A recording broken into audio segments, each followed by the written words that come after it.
When I came home to West Egg that night, I was afraid for a moment that my house was on fire. 2 o'clock, and the whole corner of the peninsula was blazing with light, which fell unreal on the shrubbery and made thin, elongating glints upon the roadside wires. Turning a corner, I saw that it was Gatsby's house, lit from tower to cellar. At first, I thought it was another party, a wild rout that had resolved itself into hide and go, seek, or sardines in the box, with all the house thrown open to the game. But there wasn't a sound, only wind in the trees which blew the wires and made the lights go off and on again, as if the house had winked into the darkness. As my taxi groaned away, I saw Gatsby walking toward me across his lawn. "Your place looks like the World's Fair," I said. "Does it?" He turned his eyes toward it absently. "I have been glancing into some of the rooms. Let's go to Coney Island, old sport, in my car." "Bah." "It's too late." "Bah." "Well, suppose we take a plunge in the swimming pool. I haven't made use of it all summer." "I've got to go to bed." "Bah." "All right." He waited, looking at me with suppressed eagerness. "I talked with Miss Baker," I said after a moment. "I'm going to call up Daisy tomorrow and invite her over here to tea." "Oh, that's all right," he said carelessly.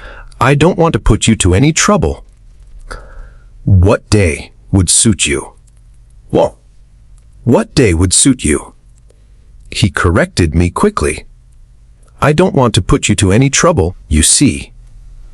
"How about the day after tomorrow?" He considered for a moment. Then, with reluctance, "I want to get the grass cut," he said.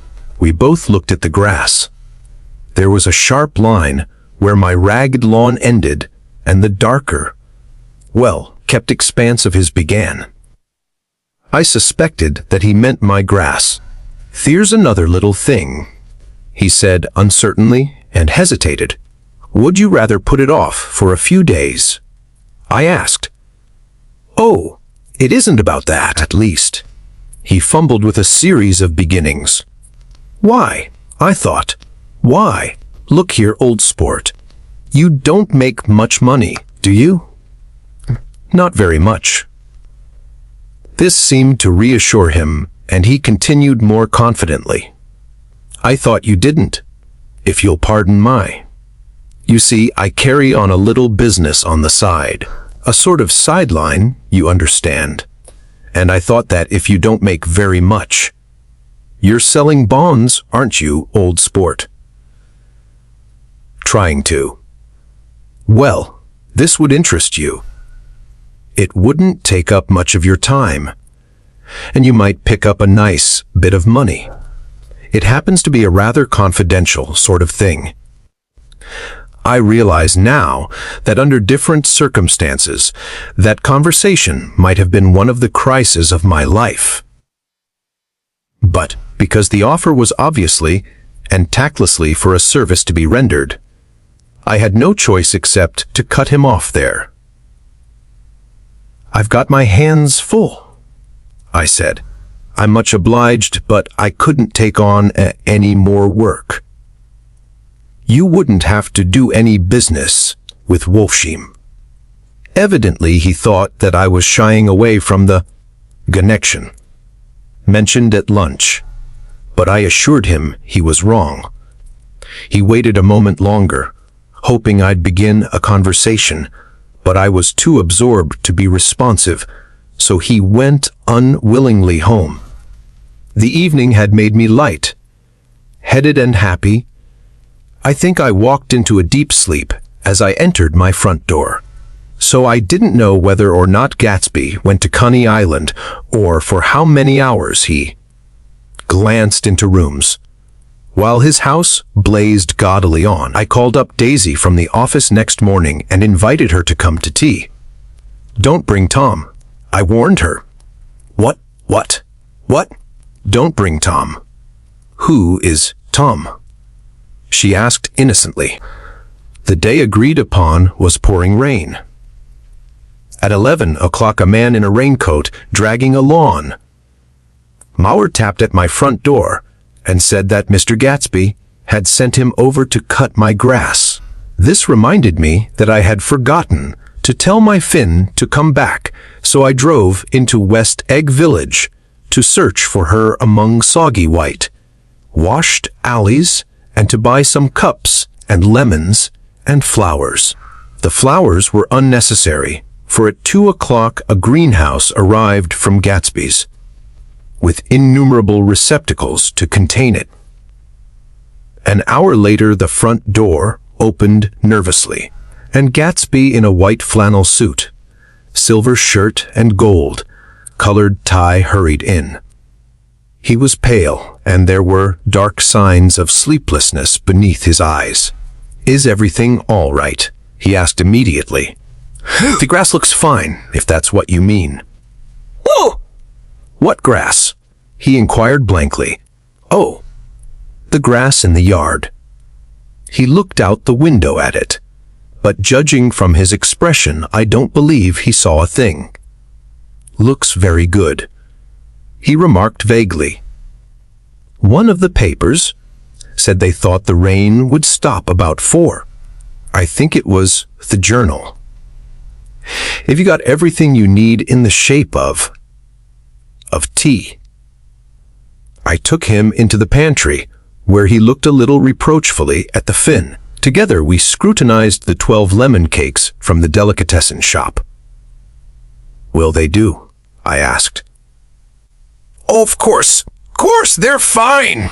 And he added hollowly, "Old sport." The rain cooled about half past 3 to a damp mist through which occasional thin drops swam like dew. Gatsby looked with vacant eyes through a copy of Clay's Economics, starting at the finished tread that shook the kitchen floor and peering toward the bleared windows from time to time, as if a series of invisible but alarming happenings were taking place outside. Finally, he got up and informed me in an uncertain voice that he was going home. "Why's that?" "Nobody's coming to tea. It's too late." He looked at his watch as if there was some pressing demand on his time elsewhere. "I can't wait all day." "Don't be silly. It's just 2 minutes to 4. He sat down miserably, as if I had pushed him, and simultaneously there was the sound of a motor turning into my lane. We both jumped up, and, a little harrowed myself, I went out into the yard. Under the dripping bare lilac trees a large open car was coming up the drive. It stopped. Daisy's face tipped sideways beneath a 3-cornered lavender hat, looked out at me with a bright ecstatic smile. "Is this absolutely where you live, my dearest one?" The exhilarating ripple of her voice was a wild tonic in the rain. I had to follow the sound of it for a moment, up and down, with my ear alone, before any words came through. A damp streak of hair lay, like a dash of blue paint, across her cheek, and her hand was wet with glistening drops as I took it to help her from the car. "Are you in love with me?" she said low in my ear. "Or why did I have to come alone?" "That's the secret of Castle Rackrent. Tell your chauffeur to go far away and spend an hour." Come back in an hour, Ferdy." Then in a grave murmur, "His name is Ferdy." "Oh, does the gasoline affect his nose?" "I don't think so," she said innocently. "Why?" We went in. To my overwhelming surprise, the living room was deserted. "Well, that's funny," I exclaimed. "What's funny?"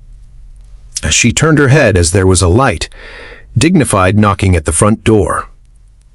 I went out and opened it.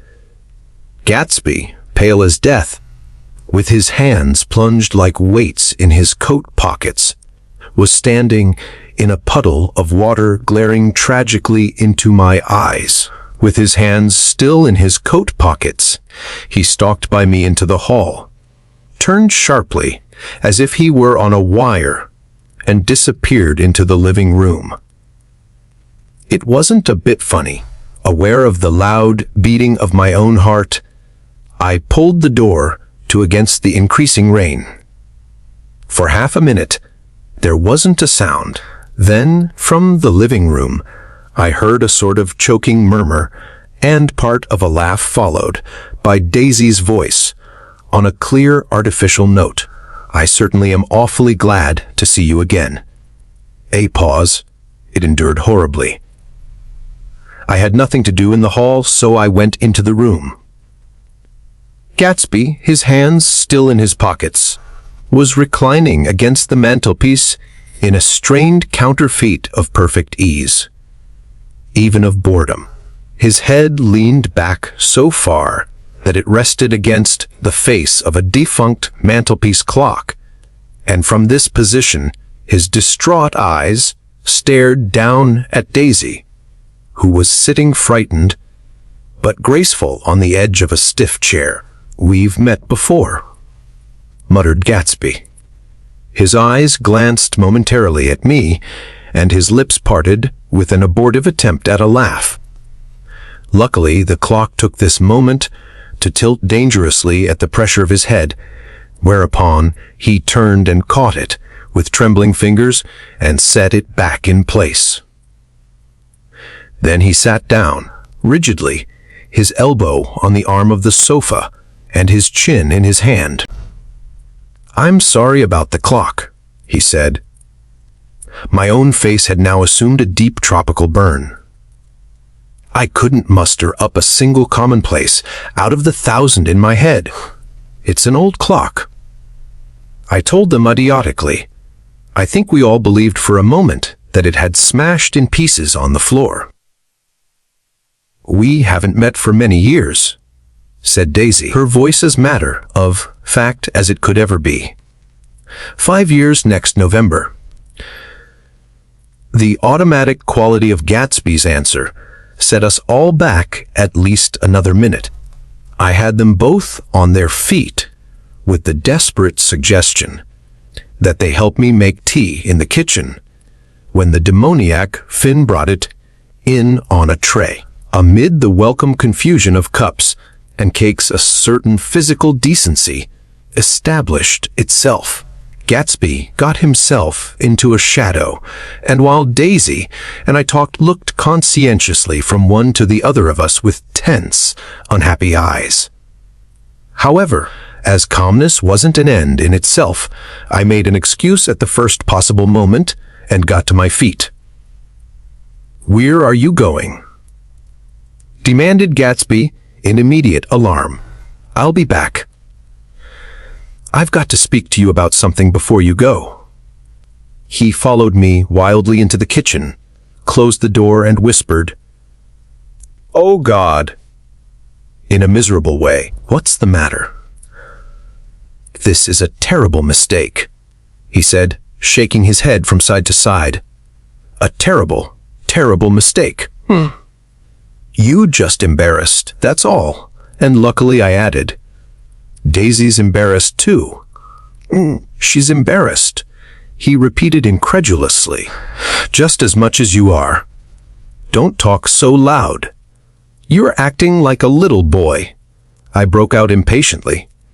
"Not only that, but you're rude. Daisy's sitting in there all alone." He raised his hand to stop my words, looked at me with unforgettable reproach, and opening the door cautiously, went back into the other room. I walked out the back way, just as Gatsby had when he had made his nervous circuit of the house half an hour before, and ran for a huge black knotted tree whose massed leaves made a fabric against the rain. Once more it was pouring, and my irregular lawn, well, shaved by Gatsby's gardener, abounded in small muddy swamps and prehistoric marshes.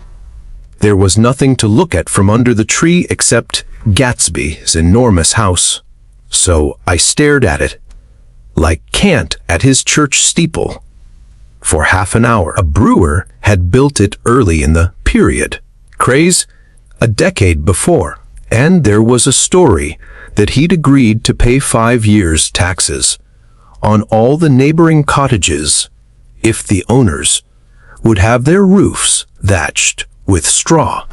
Perhaps their refusal took the heart out of his plan to found a family.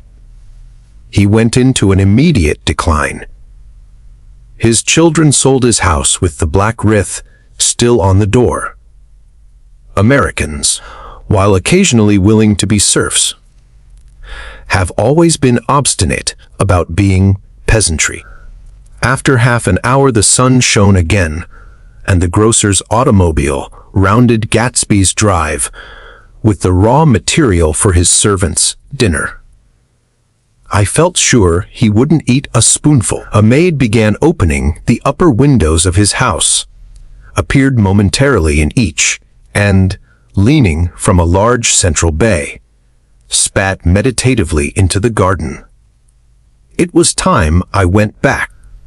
While the rain continued, it had seemed like the murmur of their voices, rising and swelling a little, now and then, with gusts of emotion.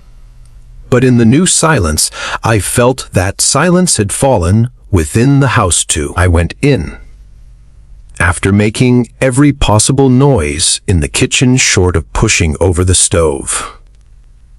But I don't believe they heard a sound. They were sitting at either end of the couch looking at each other, as if some question had been asked or was in the air. And every vestige of embarrassment was gone. Daisy's face was smeared with tears, and when I came in she jumped up and began wiping at it with her handkerchief before a mirror. But there was a change in Gatsby that was simply confounding. He literally glowed, without a word or a gesture of exultation, a new well being radiated from him and filled the little room. "Oh, hello, old sport," he said, as if he hadn't seen me for years. I thought for a moment he was going to shake hands. "It's stopped raining." "Has it?" When he realized what I was talking about, that there were twinkle bells of sunshine in the room, he smiled like a weatherman, like an ecstatic patron of recurrent light, and repeated the news to Daisy. "What do you think of that? It stopped raining." "I'm glad, Jay." Her throat, full of aching, grieving beauty, told only of her unexpected joy. "I want you and Daisy to come over to my house," he said. "I'd like to show her around." "You sure you want me to come?" "Absolutely, old sport." Daisy went upstairs to wash her face. Too late, I thought, with humiliation of my towels, while Gatsby and I waited on the lawn. "My house looks well, doesn't it?" he demanded. "See how the whole front of it catches the light." I agreed that it was splendid. "Yes." His eyes went over it, every arched door and square tower. "It took me just 3 years to earn the money that bought it." "I thought you inherited your money." "I did, old sport," he said automatically. "But I lost most of it in the big panic. The panic of the war." I think he hardly knew what he was saying, for when I asked him what business he was in, he answered, "That's my affair," before he realized that it wasn't the appropriate reply. "Oh, I've been in several things," he corrected himself. "I was in the drug business, and then I was in the oil business. But I'm not in either one now." He looked at me with more attention. "Do you mean you've been thinking over what I proposed the other night?" Before I could answer, Daisy came out of the house, and 2 rows of brass buttons on her dress gleamed in the sunlight. That huge place there," she cried, pointing. "Do you like it?" "I love it, but I don't see how you live there all alone. I keep it always full of interesting people, night and day. People who do interesting things. Celebrated people."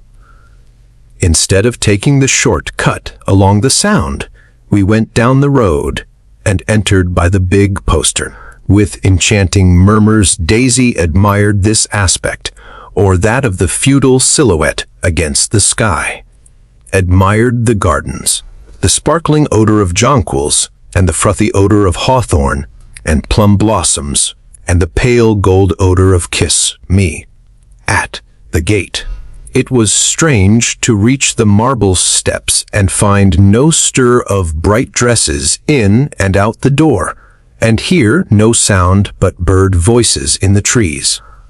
And inside, as we wandered through Marie Antoinette, music rooms and restoration salons, I felt that there were guests concealed behind every couch and table, under orders to be breathlessly silent until we had passed through, as Gatsby closed the door of the Merton College Library. I could have sworn I heard the old-eyed man break into ghostly laughter. We went upstairs, through period bedrooms swathed in rose and lavender silk, and vivid with new flowers, through dressing rooms and pool rooms, and bathrooms with sunken baths, intruding into one chamber where a disheveled man in pajamas was doing liver exercises on the floor. It was Mr. Klipspringer, the boarder. I had seen him wandering hungrily about the beach that morning. Finally, we came to Gatsby's own apartment, a bedroom and a bath and an Adam's study, where we sat down and drank a glass of some chartreuse he took from a cupboard in the wall. He hadn't once ceased looking at Daisy, and I think he revalued everything in his house according to the measure of response it drew from her well-loved eyes.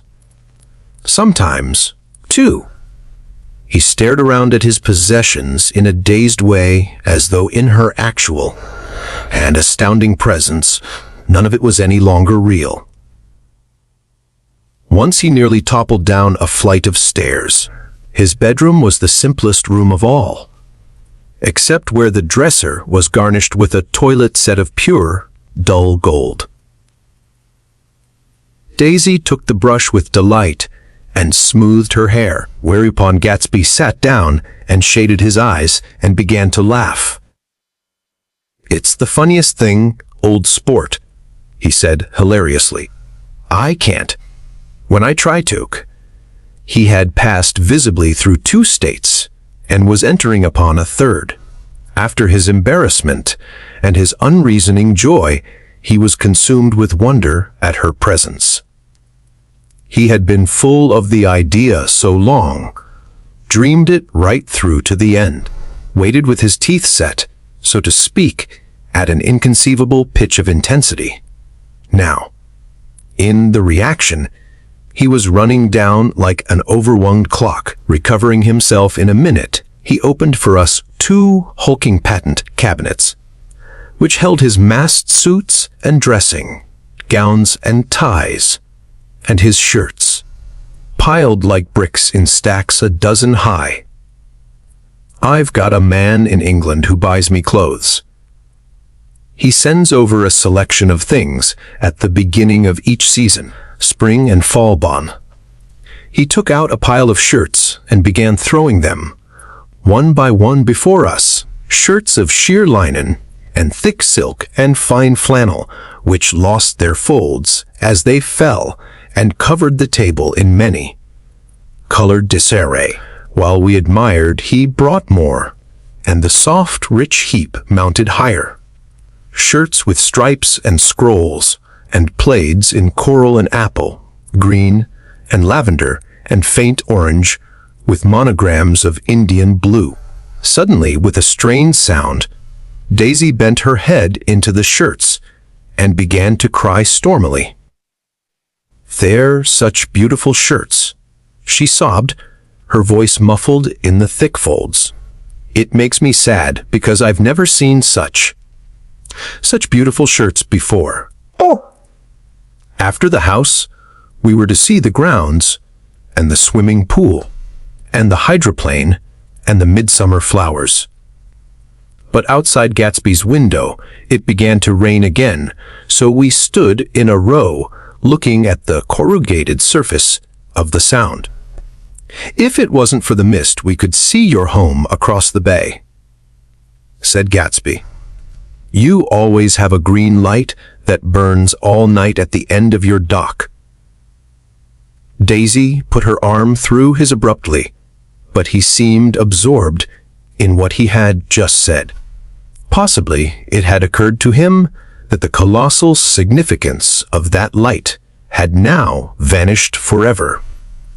Compared to the great distance that had separated him from Daisy, it had seemed very near to her, almost touching her.